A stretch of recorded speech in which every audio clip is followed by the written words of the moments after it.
Hi, I'm Andrew Laird. Let's talk COVID and the workplace. Last episode we explored two ways to care for those unemployed or underemployed. If you missed it, make sure you check out the COVID and the workplace playlist on the Life at Work YouTube channel. As the number of those out of work perhaps only continues to grow, let's keep thinking about how we care for those facing this situation. This week, we're talking hybrid or flex work models and the implications for the future of work. As restrictions begin to ease around Australia, even here in Melbourne where I am, how employees will end up back in their workplaces is being discussed at length. Both internally, workplaces are surveying their employees, and externally, large studies are being published to gauge how workers feel about a return to the office. And the overwhelming consensus is most workers who can split their time between home and the workplace want to do that indefinitely. A 2-3 split is the most common response people give, either 2 days in the workplace, 3 at home, or vice versa. Most of us want to be back, but only for some of the time.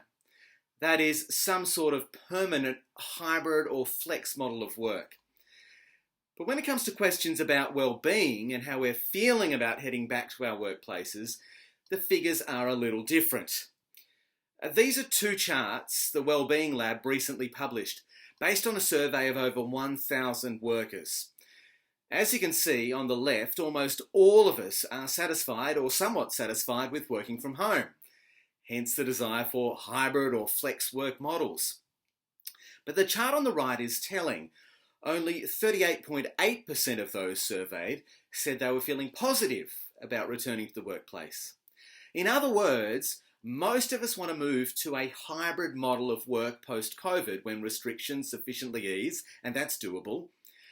But we're feeling a little apprehensive about when that time actually comes, and we do begin to have those days back in the workplace. Now, as a Christian, I think these figures provide us with a challenge and an encouragement to be on the forefront of caring for our colleagues and our staff as the hybrid model is inevitably adopted. Firstly, ask your colleagues the question. Give them space to share how they're feeling about being back in the workplace, even just for a couple of days. What are they excited about? What are they apprehensive about? Chances are they're in the 61.2% who are feeling somewhat or not at all positive about any kind of return. So ask and listen. Show genuine concern and interest in their welfare and their well-being. Secondly, share how you're feeling. Sometimes our own vulnerability is needed to breed vulnerability in others. If you're in the 61.2%, share why you perhaps feel some apprehension about being back in the workplace. Maybe you don't know why you feel apprehensive, but you do feel that way. Well, share that too. Be a culture creator, creating a culture of honest sharing about one another's well-being. Who knows where the conversation might take you when you open up the door to honest conversations about well-being. Well, now it's over to you. What are you hoping for in terms of what daily work will look like when this all settles down? Is hybrid work something you're excited by? What suggestions do you have for how to foster honest conversations with your colleagues about well-being? Leave your thoughts in the comments or the chat below.